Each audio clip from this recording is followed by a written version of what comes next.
अच्छा, आज की कक्षा में क्या है? अनुवाद। अनुवाद आज करेंगे सिर्फ लट लकार में। लट लकार में वर्तमान काल। वर्तमान काल की क्या पहचान है? करता है, करती है या करते। ठीक है। लट लकार की हमारे धातु क्या रहेगी? पठती, पठतः, पठन्ति, पठसी, पठत, पठत, पठामी, पठावे, पठामः।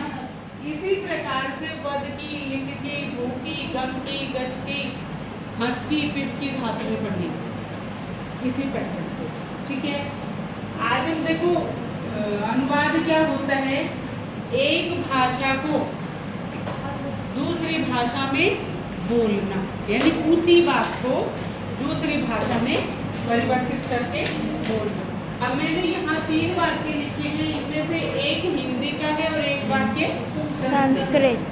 सबसे पहले मोटी सी बात आप ये समझें कि कोई भी वाक्य होता है, उस वाक्य को बनाने के लिए 2 बातें इम्पोर्टेंट होती हैं। पहली क्या? कर्ता, और दूसरी क्या? क्रिया। छोटे से छोटा वाक्य, उसमें एक कर्ता होगा और एक क्रिया होगी, तब वो वाक्य कहलाएगा। वरना अगर वाक्य सिर्फ कर्ता हो या सिर्फ क्रिया हो, तब उसको हम क्या कहेंगे? वो क्या है? सिर्फ शब्द। जैसे ये वाक्य लिया मैंने छोटा सा कि राम पढ़ता है, तो इसमें राम करता है और पढ़ता है क्रिया है। अगर यहाँ से मैं क्रिया को हटा दूं तो खाली राम बचेगा, तो उस राम को तो वाक्य का नाम नहीं दे सकते। अगर यहाँ से राम को हटा दूं, पढ़ता है, तो ये भी एक शब्द कहलाएगा, तो इसको भी हम वाक्य का नाम नहीं दे सकते। तो वाक्य कब होता है? जब उसके साथ वाक्य में कर्ता भी हो और क्रिया भी। तो कोई भी किसी भी लैंग्वेज का वाक्य है तो उसमें 2 बातें इंपॉर्टेंट रहेगी। पहली क्या? एक तो कर्ता और दूसरा क्रिया, सब्जेक्ट और प्रेडिकेट। ठीक है। अब मैंने एक वाक्य ये लिखा है, हिंदी में राम पढ़ता है, बिल्कुल साधारण सा वाक्य है। इसके संस्कृत बनाते हैं, तो राम के लिए क्या आएगा? राम। प्रथमा विभक्ति एक वचन। राम शब्द रूप को देखो तो राम शब्द रूप से प्रथमा विभक्ति एक वचन से क्या शब्द बनता है? राम। पढ़ता है के लिए पढ़ती। ठीक है। अब संस्कृत में एक बात और ध्यान रखोगे कि जो संज्ञा शब्द हैं वो तो स्त्रीलिंग पुल्लिंग दोनों में है, हिंदी में भी और संस्कृत में है। लेकिन क्रिया शब्द जो होते हैं, यदि क्रिया जो होती है वो हिंदी में पुल्लिंग और स्त्रीलिंग के अनुसार चलती है।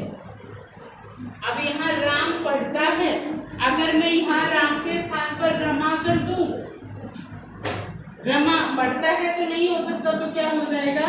पढ़ती है। ठीक है। रमा पढ़ती है। यहाँ अब राम के स्थान पर रमा हो जाएगा रमा। लेकिन ये जो पढ़ती क्रिया शब्द है संस्कृत का, ये चेंज नहीं होगा, क्योंकि संस्कृत में पुल्लिंग के लिए और स्त्रीलिंग के लिए, दोनों के लिए क्रिया शब्द समान ही प्रयोग किया जाता है। ठीक है। हिंदी में अलग अलग है, पढ़ता है पुल्लिंग के लिए हो गया, पढ़ती है स्त्रीलिंग के लिए हो गया, लेकिन इन दोनों शब्दों के लिए, दोनों संज्ञा शब्दों के लिए क्रिया शब्द संस्कृत में क्या आएगा? पढ़ती। ठीक है। संस्कृत में क्रिया शब्द चेंज होंगे वचन के अनुसार, ठीक है, लेकिन लिंग के अनुसार क्रिया शब्द संस्कृत में चेंज नहीं होंगे। तो ये हो गया कि राम पढ़ता है या रमा पढ़ती है तो रमा पढ़ती, राम पढ़ता है तो राम पढ़ती।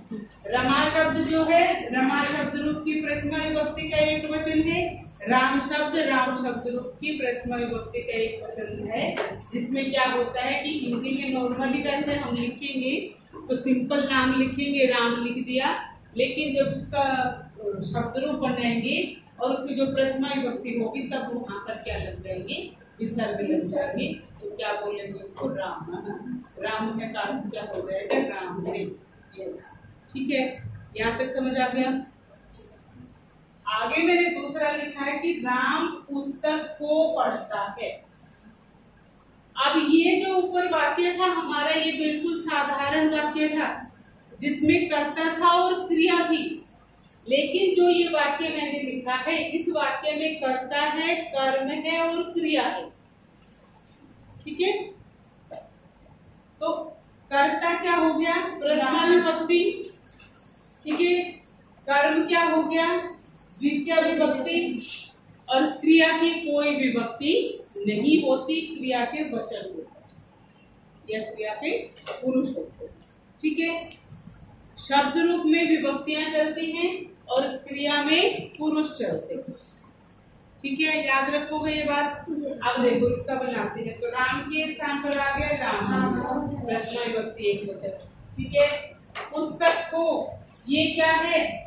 कर्म। को किसका कारक चिन्ह है? कर्म का। अब यहाँ पर ये जो को आया है, इस को के आने की वजह से यहाँ पुस्तक शब्द में कौन सी विभक्ति लगेगी? द्वितीय।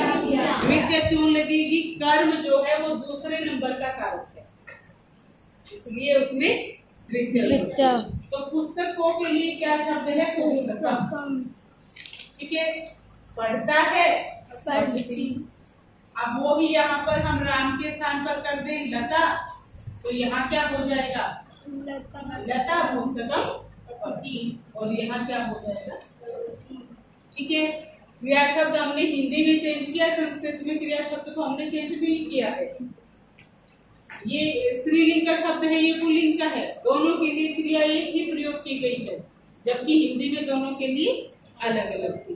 ठीक है, अब है नंबर 3 वाला वाक्य। देखो, राम पुस्तक क्यों पढ़ता है, यानी ये कैसा हो गया? प्रश्नवाचक। प्रश्नवाचक शब्द आपको हिंदी में भी पता होंगे, कौन कौन से, कब, किसने, क्यों, कहाँ, कैसे, किस लिए। अगर ये शब्द वाक्य में आ जाते हैं तो वो वाक्य कैसा हो जाता है? हमारा प्रश्नवाचक, है ना। तो वैसा ही संस्कृत में भी है, तो उसके लिए क्या होगा? किम, किमर्थम, कथम। ठीक है, इस प्रकार से। तो किम का अर्थ क्या हो जाएगा? कौन या क्या। कथम का कैसे, क्यों। किमर्थम, किस लिए। ठीक है, तो यहाँ क्यों या किस लिए भी कर सकते हैं हम। ठीक है, तो अब ये वाक्य है कि राम पुस्तक क्यों पढ़ता है। अब ये प्रश्नवाचक वाक्य है। ठीक है, तो क्या है? राम के स्थान पर राम, पुस्तक, पुस्तक को। ठीक है, तो द्वितीय विभक्ति है, तो पुस्तकम क्यों या किस लिए। किमर्थम, पढ़ता है, पढ़ती, और ये क्वेश्चन। ठीक है, आप स्कूल क्यों आते हैं? पढ़ने के लिए। नहीं, मैंने ये नहीं पूछा, वाक्य बनाया है मैंने, उसको संस्कृत में करना पड़ेगा। मम पाशालम त्वं पठन्ति।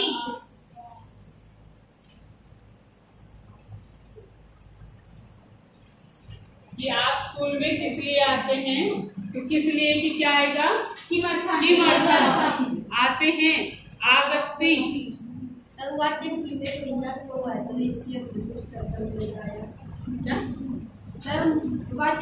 पुस्तक तो है बेटा, को कई बार ना अंडरस्टूड होता है। ठीक है, इसमें जो है यहाँ ने भी अंडरस्टूड है। या राम ने जो है कर्ता का चिन्ह है, कारक चिन्ह ने, तो हम हर जगह तो नहीं लगाते, लगाए चाहे न लगाए। तो हमने क्या लिया है? प्रथमा विभक्ति एक वचन लिया है ना। तो यहाँ पुस्तक को क्यों पढ़ता है, यहाँ को जो है वो अंडरस्टूड है। कई बार चिन्ह हम लिखते नहीं, जरूरत नहीं होती, लेकिन बिना चिन्ह के फिर उसका अर्थ नहीं निकलता, तो वो अंडरस्टूड मानना पड़ता है। समझो? ठीक है, ठीक है। अब क्या है? प्रथम पुरुष। प्रथम पुरुष एक वचन, द्विवचन और बहुवचन। ठीक है, अभी जो वाक्य करेंगे वो हम सारे प्रथम पुरुष के करेंगे लट लकार में। धातु ली है वध, ठीक है। वध का अर्थ होता है बोलना, समझ आ रहा है? पहले से इसमें पढ़ी है। वध का अर्थ क्या है? बोलना। वदति एक बोलता है, वदतः दो बोलते हैं, वदन्ति वे सब बोलते हैं, बहुत बोलते हैं, वे सब बहुत नहीं सब बोलते हैं, ठीक है। स्त्री का यहाँ पे ऐड करोगे बहुवचन, तो इसमें कोई नंबर संख्या नहीं है। 4 भी हो सकते हैं, 10 भी, नमन 10 भी हो सकते हैं, 20 भी हो सकते हैं, 50 भी, 100 भी, 1000 भी, लाख भी, कोई भी नंबर हो सकता है, ठीक है। अब देखो, वह बोलता है, तो वह के लिए पुल्लिंग, वह यहाँ पर क्या है? पुल्लिंग। पुल्लिंग के लिए क्या आ गया? बोलता है वदति, और वह बोलती है। अब यहाँ वेट, अब ती है से क्या समझ आया हमें? स्त्रीलिंग। तो स्त्रीलिंग के लिए वह क्या होगा? हिंदी में और संस्कृत में क्या डिफरेंस है दी? हिंदी में और संस्कृत में क्या अंतर है? देखो, ये वह जो है हिंदी में हमने सर्वनाम शब्द लिखा है, स्त्रीलिंग के लिए भी वह का प्रयोग किया, पुल्लिंग के लिए भी वह का प्रयोग किया, लेकिन यहाँ क्रिया शब्द जो है वो बदल गए। पुल्लिंग के लिए बोलता है और स्त्रीलिंग के लिए हमने बोलती का शब्द लिखा। लेकिन संस्कृत में क्या होगा? ये जो सर्वनाम शब्द है ये पुल्लिंग और स्त्रीलिंग के लिए अलग अलग होंगे, लेकिन क्रिया शब्द समान रहेगा, दोनों के लिए एक ही रहेगा, ठीक है। तो सह का अर्थ है वह पुल्लिंग में, सा का अर्थ है वह स्त्रीलिंग में, ठीक है। अब है वे दो बोलते हैं। बोलते हैं से क्या समझ आया? द्विवचन। तो पुल्लिंग के लिए सर्वनाम शब्द द्विवचन क्या आएगा? तौ, ठीक है। और बोलने के लिए क्या हो गया? वदत।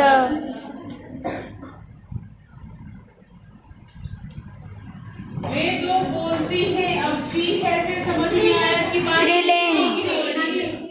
तो स्त्रीलिंग के लिए वे दो सर्वनाम शब्द क्या है? ते, वे दो बोलते हैं। वे, अब इसमें हम मान लो बोलते हैं कि वे दो कब बोलते हैं, तो ये क्या हो गया? प्रश्न। कब बोलते हैं, तो कब के लिए क्या आता है संस्कृत में? कदा। तो यहाँ क्या आ जाएगा? तौ कदा वदतः, वे दो कब बोलते हैं, ठीक है। ये ऐसे प्रश्नवाचक बन रहे हैं। अब मान लो प्रश्नवाचक के दे दें, आप भी कंफ्यूज हो जाओगे ये प्रश्नवाचक कैसे बनेंगे, ठीक है। ज्यादा कोई चेंज नहीं है, सिर्फ जो प्रश्न वाला शब्द है वो ऐड करना है और लास्ट में वे सब बोलते हैं। वे सब बहुवचन में जाते हैं तो पुल्लिंग, तो वे सब पुल्लिंग के लिए क्या शब्द है? ते वदन्ति, ये सब बोलते हैं। और स्त्रीलिंग के लिए आएगा ता, वदन्ति, वे सब। अब यहाँ मुख्य बात एक और ये है कि ते यहाँ पर भी है और यहाँ पर भी है।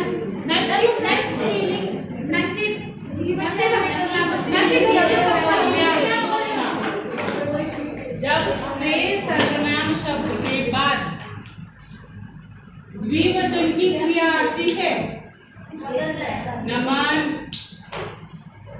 ध्यान दो, जब ते सर्वनाम शब्द के बाद द्विवचन की क्रिया आती है तो उसका क्या अर्थ निकलता है कि वो पुल्लिंग की बात करता है। और जब ते सर्वनाम शब्द के बाद बहुवचन की क्रिया आती है तब वो पुल्लिंग की बात करता है, पुल्लिंग बहुवचन की, ठीक है।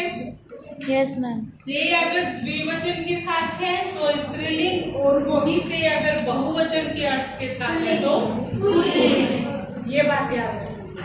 यहाँ तक समझ आ गया? मध्य पुरुष, ठीक है, ये एक वचन, ये द्विवचन, ये बहुवचन। मध्य पुरुष के सर्वनाम शब्द क्या है?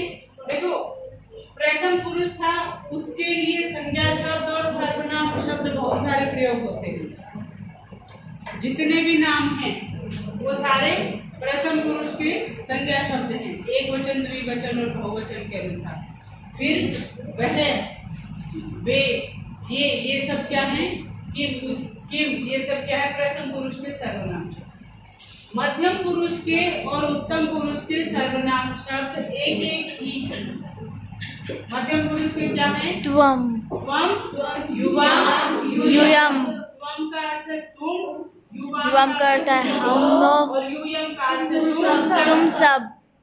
अब देखो, तुम बोलते हो या तुम बोलती हो, ठीक है?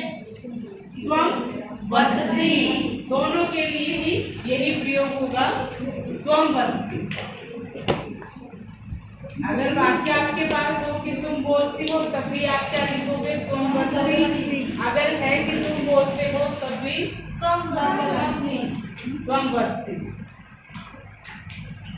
तुम दो बोलते हो या तुम दो बोलती हो, दोनों ही स्थिति में क्या लिखोगे? युवाम वदथ।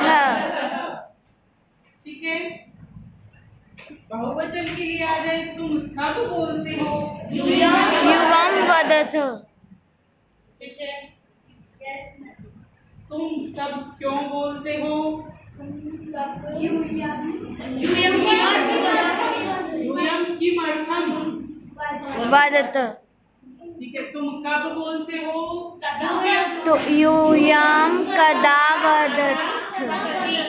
और कहाँ बोलते हो? पुत्र।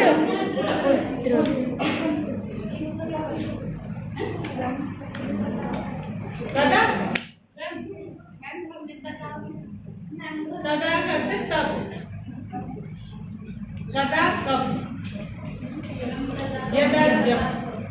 ठीक है? यहाँ तक समझ आ गया?